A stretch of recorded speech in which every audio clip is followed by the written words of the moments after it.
Bonjour, Monsieur Toussaint Tiendré-Béogo. Merci beaucoup de nous accueillir pour cette conférence. Je suis évidemment très honorée, en tant que présidente du Forum pour l'investissement responsable, d'ouvrir aujourd'hui cette conférence avec vous.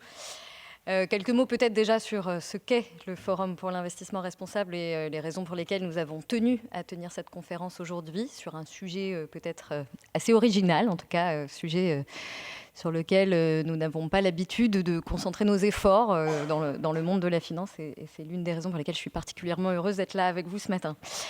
Le Forum pour l'investissement responsable, c'est une association qui a été créée il y a 20 ans maintenant, qui réunit des investisseurs particulièrement engagés en matière d'investissement responsable, donc qui ont une vision de ce que doit être une économie soutenable, qu'ils cherchent à défendre dans leur action en tant que financeurs de l'économie.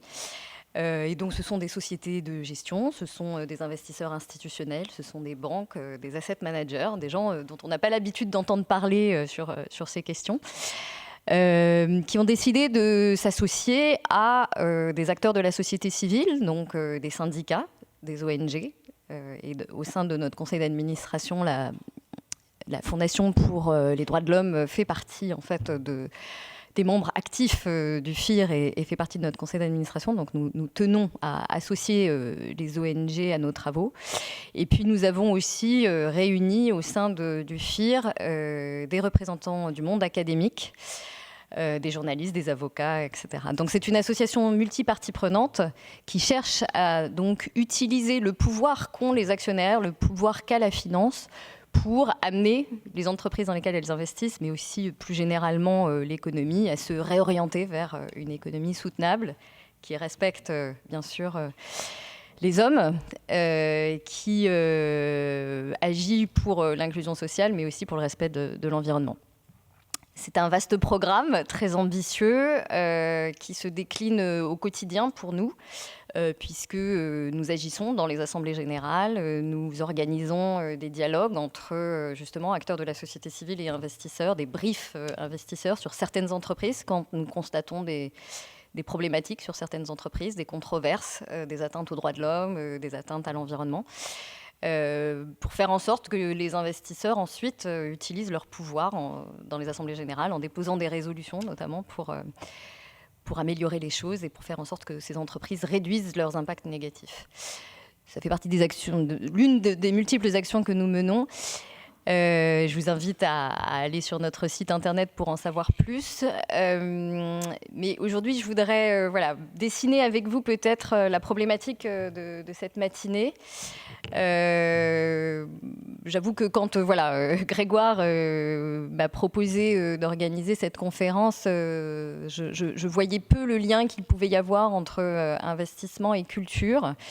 Et en fait, en y réfléchissant bien, et grâce aussi au dialogue que nous avons eu avec Pascale Tumer, que je remercie vraiment pour toute l'action qu'elle a menée sur ces questions, je crois qu'on peut identifier 3 sujets. Le premier, bien sûr, c'est que les entreprises du secteur culturel, et ça a été rappelé par Toussaint, sont évidemment des entreprises qui sont, comme les autres, en fait, confrontées à des sujets d'impact environnemental, social et de bonne gouvernance. Et donc, évidemment, il s'agit pour nous, investisseurs responsables, de les amener à se poser les questions de leurs impacts sur ces 3 dimensions.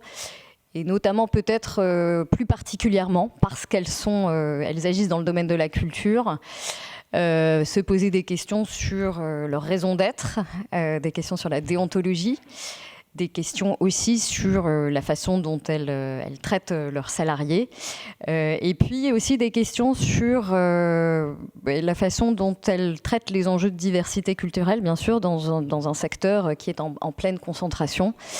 On l'a vu en France, ce sont des questions importantes, essentielles, quand on parle aussi de développement durable et d'impact ESG. Donc ce sont des sujets que les investisseurs responsables traitent. Nous ne traitons pas que du climat et des émissions de CO2.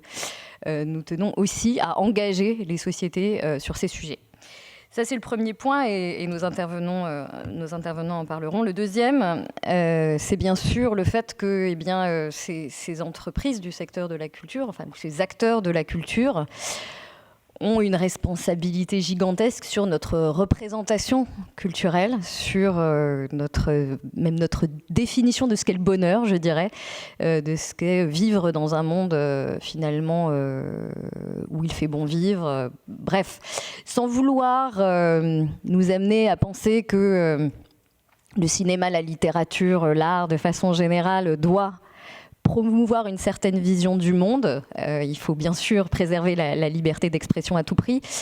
Je me dis qu'il y a quand même un sujet autour de nos représentations mentales et la façon dont le secteur de la culture peut contribuer quand même à une vision d'un monde plus soutenable. Donc ça, c'est le deuxième sujet, pas facile à traiter. Et le troisième, c'est bien sûr le fait de considérer, et ça a été rappelé aussi par monsieur Tiendré Beogo, que la culture est un bien essentiel, est un vecteur d'inclusion sociale, est un vecteur d'émancipation. J'en suis moi-même la preuve vivante. Et de faire en sorte que, pour aussi aider ce secteur à se développer, secteur qui est confronté à des problématiques financières importantes, qui manque peut-être de subventions, de voir comment on peut considérer ce secteur comme l'un des piliers du développement durable, comme contribuant aux objectifs de développement durable, pour que, in fine, les investisseurs qui maintenant cherchent à renforcer leurs impacts sur les objectifs du développement durable puissent regarder un peu autrement la rentabilité et la valeur de ces entreprises.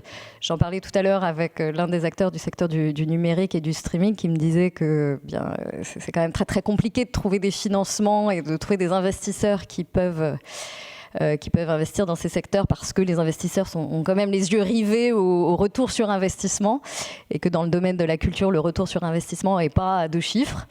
L'une des solutions peut-être, l'une des pistes, c'est justement de regarder la valeur autrement et de mettre en exergue ces impacts en termes sur les biens essentiels et ces impacts extra-financiers. Voilà, ça fait trois sujets, 3 pistes de réflexion que je vous soumets. Je vais vous écouter avec beaucoup d'intérêt et puis j'espère que ce sera le début, la suite même de travaux entre le FIR et les organisations que vous représentez. Merci infiniment.